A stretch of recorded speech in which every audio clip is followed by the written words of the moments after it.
一局，忽然之间就，因为有时候球赛就是这样，你前面几局过程太顺利的话，遇到危机，你很容易怕丢分，然后会改变你的策略，都会这样。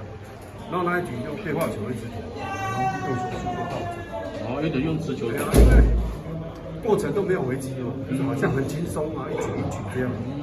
我都给你打，你也怕没二，一到危机就会想说啊，还没给他注意啊，我就准备改变，改变就是乱掉，所以那一局投了30几个球。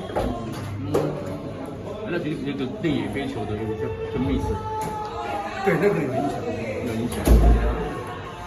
接这个内野高飞球，每天在训练，每天在练。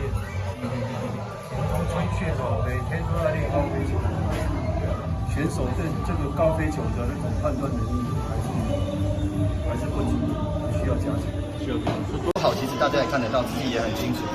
那就是用比赛，刚好教练还一直把我先发的，所以尽量去帮助球队。是，我会觉得这本来就是比赛嘛，而且只有一开始，之后我觉得每一场球赛。感觉节奏还是时间都越来越短，因为其实大家就是持续去攻击嘛，包括投手去攻击好球带，打者尽量，因为也很想打出安打，因为就是看到喜欢的或好球就会，就是这样时间，我觉得比较快，也比较顺畅，有在像有攻击，不会战术反而有多，可是没有人家上垒。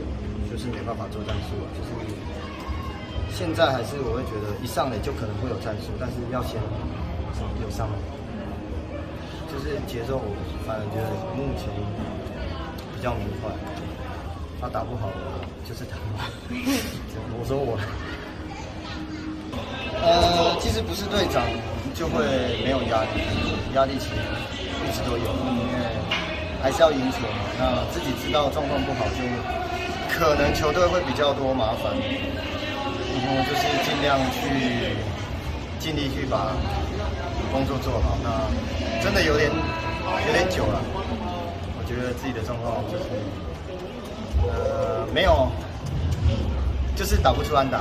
对，觉得状况其实时好时坏，但是棒球是结果论的，就是你就是打不出安打，成绩就是这样。自己的状况一直。都是成绩啦，成绩上就不是很好。教练还是很详细的拍一下，那个时候会不会是最紧张，就是心里会最紧张？你是怎么去处理？对啊，其实一开始会想要自己去告诉教练，可是好像教练都一直这么相信我，如果自己又不相信自己，好像不太行。但就是其实就是尽量去调试啊，因为我会知道。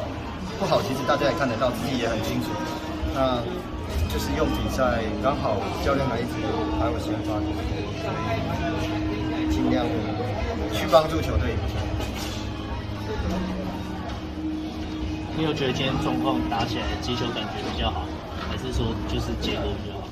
状况其实我觉得我在看球的状况其实都还蛮正常的，没有到很好，可是结果一样就是不如预期。可是今天就是刚好在得点圈的时候打回来，那我觉得维持比较难啊，就是持续下去比较重要，这只是其中的一场比赛。